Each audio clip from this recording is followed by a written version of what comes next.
안녕하십니까. 국어를 가르치고 있는 국어강사 류성훈이라고 합니다. 네, 여기 보시면 간단하게 제 소개가 이렇게 이루어져 있습니다. 저는 강남대성에서 근무를 하고 있고요. 내년에는 그 강남대성에서 가장 최상위권 학원인 S2에도 출강하게 됐습니다. 저 같은 경우에는 강의 경력이 한 10년 정도 됐는데요. 다양한 학생들을 만나보면서 학생들의 특징을 좀 잘 파악하고 있는 강사가 아닌가 그런 생각을 좀 하고 있습니다. 그래서 올해 수능에 대한 총평을 가볍게 좀 말씀을 드리고 그 학생들 특징에 기인해서 어떻게 우리가 수능을 준비해야 되는가 그런 것들을 하나씩 좀 정리를 해드리도록 하겠습니다. 자, 다음 페이지 보실까요?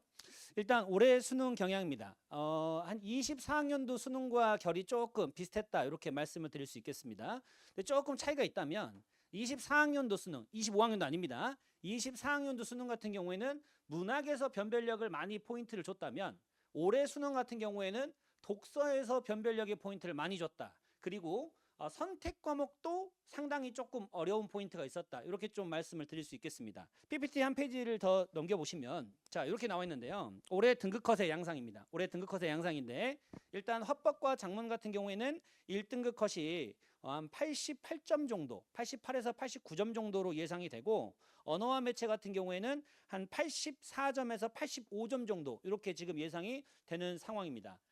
일단 등급 컷을 보시면 알겠지만 상당히 어려웠다 이렇게 좀 말씀을 드릴 수 있겠고요. 제가 이제 수능 끝난 제자들이랑 이런저런 이야기를 좀 해보니까 확실히 그 체감 난도가 조금 많이 어려웠다 이렇게 이야기들을 많이 해줬고요. 특히 독서에서 애들이 많이 어려움을 겪었는데 왜 어려웠는지 그런 특징들을 가볍게 좀 말씀드리면서 우리가 이제 새롭게 시작하는 우리 고3들 혹은 N수생 친구들이 어떤 것들을 좀 위주로 준비를 해서 이 어려운 수능이 나왔을 때 대처할 수 있는가 그런 것들에 대해 좀 이야기를 좀 드리도록 하겠습니다. 일단 오답률 베스트 한번 보겠습니다.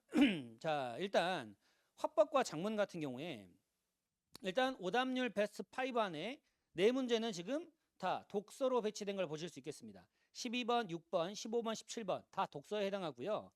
눈에 띄는 게 이제 45번 화법과 작문에서 한 문제가 오답률 베스트 5 안에 드는 어려움이 있었다라고 말씀을 드릴 수 있겠습니다. 여기에서 이제 변별의 포인트를 가져간 거고 언어와 매체를 보시면 자 눈에 띄는 특징이 언어에서 무려 오답률 베스트 5 문제 중에 세 문제가 들어갔다 이렇게 좀 볼 수 있겠습니다.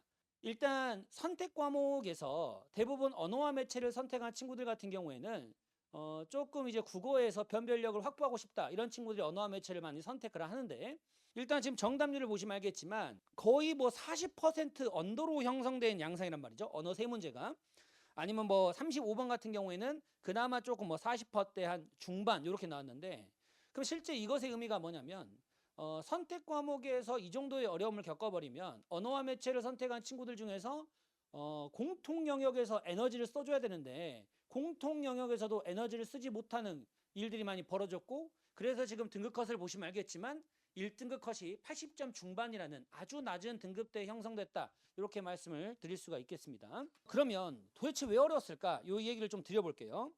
일단 독서 같은 경우에 각 세트별로 준킬러와 킬러가 다 배치됐다. 즉 학생들이 독서에서 쉬어갈 타선이 없었다. 이렇게 좀 말씀을 드립니다. 일단 6번과 8번 문제가 이제 하나의 세트에서 출제된 문제고 12번 같은 경우에 이제 과학기술에서 좀 어려웠고 15, 17번도 이제 한 세트에서 킬러, 준킬러가 있었는데 물론 이 아이들이 가장 어려워했던 지문이 이제 과학기술에서 열팽창 관련된 지문이었는데 거기에서 이제 아이들이 지문이 그렇게 길지 않음에도 불구하고 정보 처리에 좀 어려움을 겪어서 정답률을 확보하는 데 좀 어렵고 시간 관리도 조금 어려웠고 이런 친구들이 좀 있었습니다. 그래서 지문의 배치를 봤을 때 일단 가나 복합 세트로 법 지문이 나왔고요. 그 다음 중간 세트로 과학기술 지문이 나왔고 마지막 세트로 서양 철학 지문이 나오는 이런 지금 양상을 보여줬는데 요 세 세트의 양상이 학생들이 가장 어려워하는 지문입니다. 가장 어려워하는 지문 3개를 연타로 보여줬다. 이건 마치 12학년도 수능 때 독서가 상당히 어려웠거든요. 그때 어떻게 나왔냐면 서양 철학, 경제, 그 다음에 과학기술 이렇게 3개를 혼용시켰는데 그때처럼 이번 수능도 독서에서 아이들이 어려워할 수밖에 없었던 이유가 에너지를 좀 많이 써야 되는 제재들의 특징들이 좀 나왔다 이렇게 좀 말씀을 드릴 수 있겠습니다.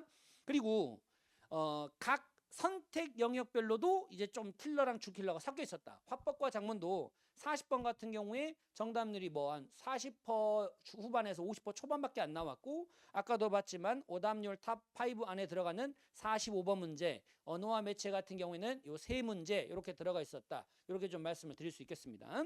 그래서 27학년도 수능을 대비하는 학생들이 준비해야 될 건 일단 당연히 이 독서에 조금 에너지를 쓸 필요가 있다. 이렇게 말씀을 드립니다. 독서 같은 경우에는 단기간에 잡을 수 있는 영역이 아닙니다. 즉 1년 동안 체계적으로 깊이 있는 사고를 바탕으로 글을 읽을 수 있는 능력이 갖춰지지 않으면 긴장된 시험 현장에서 글을 읽고 문제를 해결하는 데 상당한 어려움이 있다. 일단 첫 번째 포인트입니다. 그리고 두 번째 포인트, 일단 선택 영역에서 스트레스가 없어야 돼요. 근데 지금 이 등급 컷을 보시면 알겠지만 선택 영역에서 어려움을 겪었고, 그럼 우리가 일상적으로 선택 영역이라고 했을 때 얘들이 한 15분 컷 정도 제한을 두고 15분에 그 문제를 다 풀어야 된다는 생각을 갖고 있단 말이죠. 근데 지금 오답률을 보시면 알겠지만 선택 영역에서 이렇게 어려움을 겪어버리니까 애들이 혼동스러워요. 그 혼동스러운 상황 속에서 문학은 좀 평이했고 문학은 잘 견뎌냈고 독서를 딱 들어갔는데 야, 이 독서가 세 개가 어렵게 나와버리니까 안 그래도 시간이 빠듯하고 쫓기는 느낌이 드는데 여유 있게 풀 수가 없는 거죠. 그래서 지금 등급 컷이 이렇게 낮게 나왔고요. 그러면 이 와중에 잘 본 애들이 있다 이 말이죠. 이 와중에 잘 본 애들은 왜 잘 봤냐? 일단 첫 번째 포인트, 아무리 어려운 제재와 아무리 어려운 글이 나와도 읽을 수 있는 힘을 갖췄다. 그리고 당연히 두 번째, 선택 영역에서 스트레스가 없었다. 이렇게 좀 말씀을 드립니다. 그래서 27학년도 수능을 준비하는 우리 학생들은 일단 두 가지를 기억하셔야 돼요. 첫째, 선택 영역에서 스트레스를 확 줄이자. 둘째, 독서를 읽을 수 있는 여유를 바탕으로, 즉 선택 영역에서 스트레스를 줄여서 독서를 읽을 수 있는 여유를 바탕으로 독서를 읽을 수 있는 힘이 필요하다. 이렇게 두 가지를 말씀드려요. 최종 정리하면 선택 영역의 스트레스를 줄이자, 독서를 읽을 수 있는 힘이 필요하다. 이렇게 좀 말씀을 드립니다. 그럼 어떤 식으로 이제 준비를 해야 되냐? 자, 일단 한 페이지 넘겨보시면 제가 고3 현역들을 만나봤을 때 가장 큰 특징이 뭐냐면 일단 좀 내신 공부의 주목도가 커요. 내신 공부의 주목도가 크고, 물론 당연합니다. 지금 수시가 되게 비중이 높은 현 메타에서 내신식의 공부가 익숙해왔던 것도 사실이고, 실제로 고3에 올라가서도 여기에서 조금 자유롭기는 어려워요. 그래서 일단 특징을 좀 가볍게만 정리해드리면 내신은 범위가 정해져 있고 좀 사고 자체가 수동적 사고를 요구합니다. 그 말인즉 정해진 범위 안에서 너는 내가 제시한 정보들을 다 잘 숙지했니? 요거를 묻는 거죠. 근데 수능 같은 경우에는 EBS가 연계될지 할지라도 제가 앞에서 말씀드렸던 것 같이 내가 스스로 글을 읽을 수 있는 힘을 갖고 있느냐 안 갖고 있느냐가 매우 중요한 포인트가 되겠습니다. 그래서 내가 글을 읽을 수 있는 힘이 없다면 수능은 좀 끌고 갈 수 있는 여력이 많이 약한 게 사실입니다. 그래서 이 고3 때가 정말 중요한 게 뭐냐면 이 두 가지의 밸런스를 잘 지켜가면서 공부하는 게 매우 중요해요. 그래서 어떤 식으로 수능에 출제하고 우리가 그 포인트를 갖기 위해서 어떤 식의 것들을 갖춰야 되는 건가, 이것들을 좀 정리를 해드리도록 하겠습니다. 일단 아이들의 특징을 먼저 말씀드리겠습니다. 자, 우리 아이들의 문제. 첫째, 일단 안 합니다. 네, 공부를 안 해요. 물론 갑자기 이제 고3이 돼서 우리 너 바뀌자, 바뀌어서 이제 수능형 인간으로 태어나자 라고 했을 때 도대체 어느 정도의 역치를 건드려야 내가 수능에서 잘 볼 수 있는지를 확신을 갖지 못하죠. 그래서 일단 막연한 생각을 갖고 잘 안 합니다. 근데 이제 잘 한 친구들은 당연히 좋은 성과가 좀 나오는 포인트가 있고요. 그 다음에 두 번째, 잘 몰라요. 이게 정말 중요한 포인트인데, 일단 언어와 매체 아까 오답률 보시지 않았습니까? 일단 언어와 매체 같은 경우에는 사실 다루고 있는 단원의 양과 어떤 개념의 양 자체가 엄청나게 많은 건 아닙니다. 근데 문제는 뭐냐면 아이들은 착각해요. 내가 개념을 분명 알고 있음에도 불구하고 왜 현장에서 문제가 안 풀릴까? 이거에 대한 포인트를 잘 모르는 거죠. 그러니까 뭘 모르냐? 이 영상을 시청하는 학생들이 있을 수도 있는데 제가 질문을 한번 던져보겠습니다. 단어가 뭐니? 자, 당황스럽죠. 일단 내 머릿속에 있는데 입 밖으로는 튀어나오지 않는단 말이죠. 그러면 사실상 개념을 정확하게 모르고 있는 겁니다. 그래서 문법을 빠르게 풀려면 문법 문제를 보자마자 이 문제의 출제도가 바로 간파돼야 되고 선지가 도대체 나한테 뭘 묻는지가 바로 보여야 되거든요. 이런 것들이 잘 안 되는 거죠. 이게 왜냐면 내신식 공부할 때 수동적으로 받아들이면 된다고 했잖아요. 그러면 내가 정확하게 몰라도 어렴풋이 결만 맞추면 정답으로 도출된단 말이죠. 근데 이게 수능이 정말 치열하게 설계되기 때문에 결만 파악하면 함정에 빠질 수 있게끔 선지를 기가 막히게 세팅합니다. 이게 정답률이 이렇게 낮게 나오는 데는 다 이유가 있어요. 그냥 읽었다고 해서 문제를 풀 수 없게 만들기 때문이죠. 이것만 생각하세요. 수능 출제자들은 여러분들한테 점수를 주지 않고 싶은 집단이고 여러분들은 점수를 받고 싶은 집단이고 이 밀당을 적절하게 잘 이겨내는 게 중요한 건데, 그리고 세 번째 착각합니다. 이 2번과도 연결되는데 자기가 모르면서 안다고 착각하는 거죠. 그리고 기출문제 한번 풀어보면서 그냥 기출을 맞았으면 맞았다라고 생각하고 왜 이게 정확하게 맞았는지를 고려하지 않아요. 그래서 깊이를 놓치는 거죠. 네 번째, 일단 겁이 많아요. 이것도 정말 중요한 포인트인데 제가 이제 고3 애들과 수업을 하다 보면 중간에 한두 명씩 이탈자가 꼭 나옵니다. 꼭 나와요. 그러면 왜 나오냐? 도저히 이 수능을 해낼 수 없겠다는 생각을 갖게 되고 자기도 모르게 타협하게 되는 거죠. 타협한 친구도 되게 많습니다. 그래서 눈높이를 많이 낮추게 되고 수능형 인간이 아니라 수시로든 어떻게 해보겠다 이런 생각들을 많이 합니다.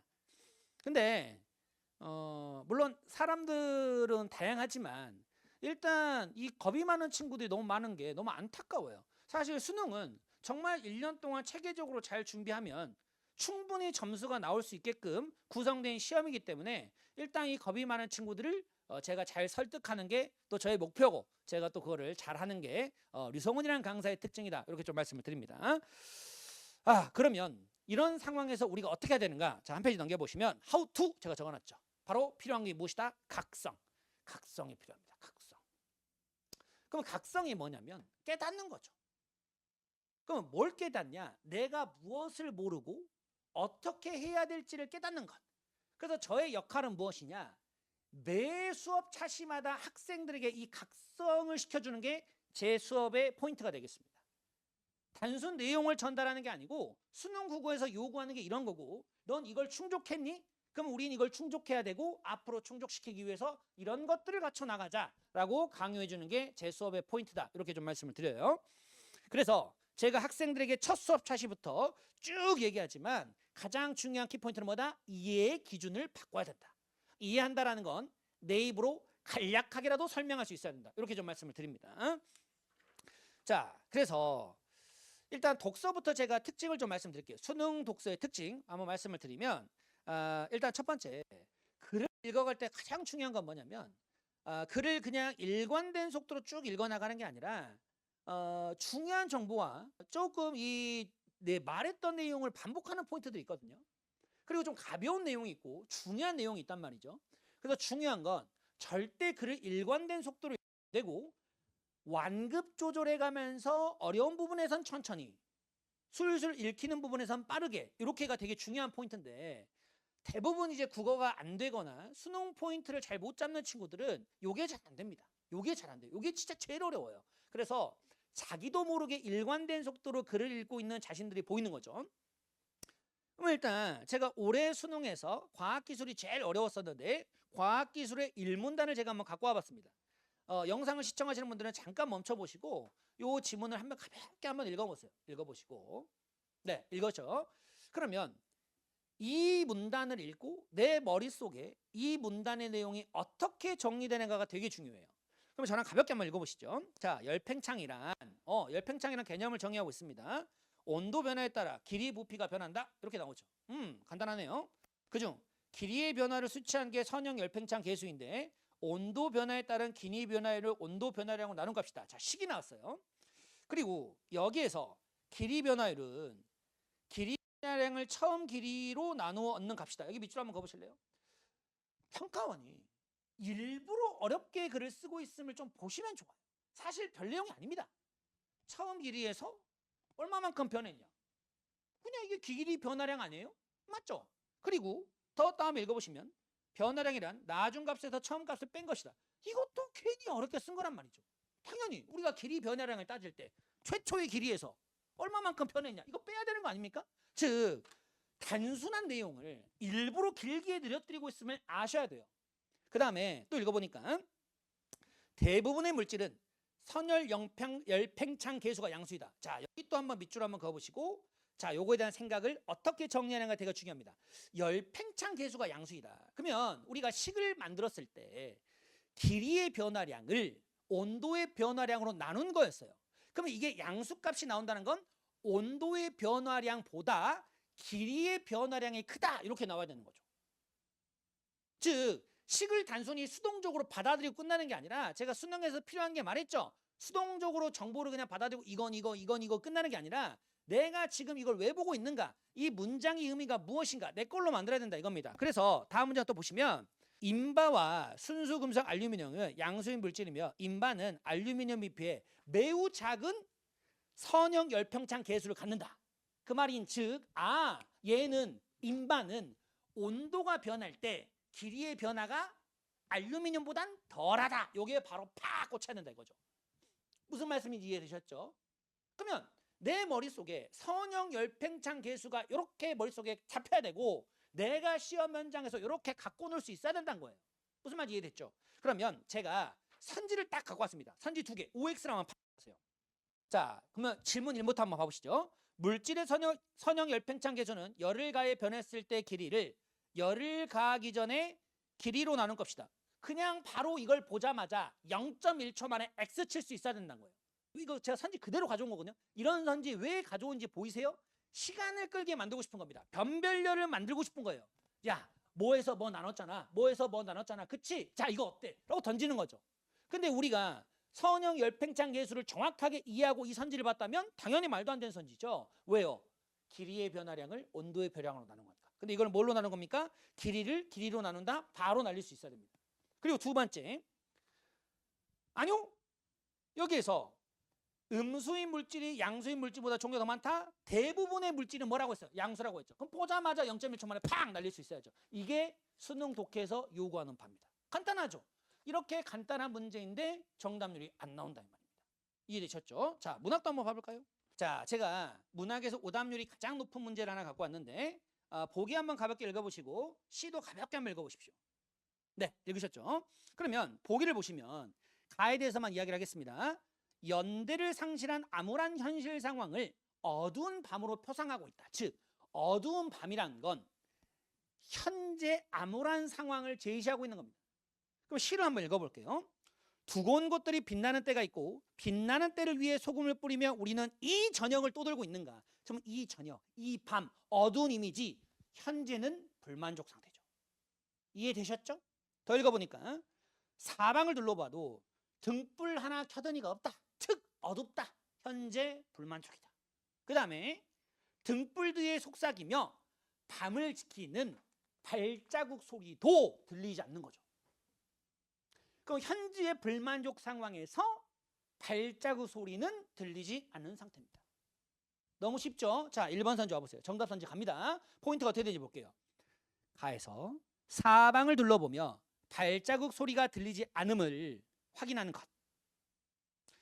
밤을 지키는 이의 눈을 피해 다니며 밤을 지키는 이의 눈을 피해 다닌다. 자, 시를 읽어보시면 알겠지만 밤을 지키는 발자국 소리가 없었죠. 즉 밤을 지키는 발자국 소리가 없는 게 암울한 상황이에요. 근데 1번 선지는 뭐라고 하고 있습니까? 밤을 지키는 이의 눈을 피해 다닌다? 아니요. 이 사람들의 발자국 소리가 없는 게 부정적 상황이죠. 쉽죠?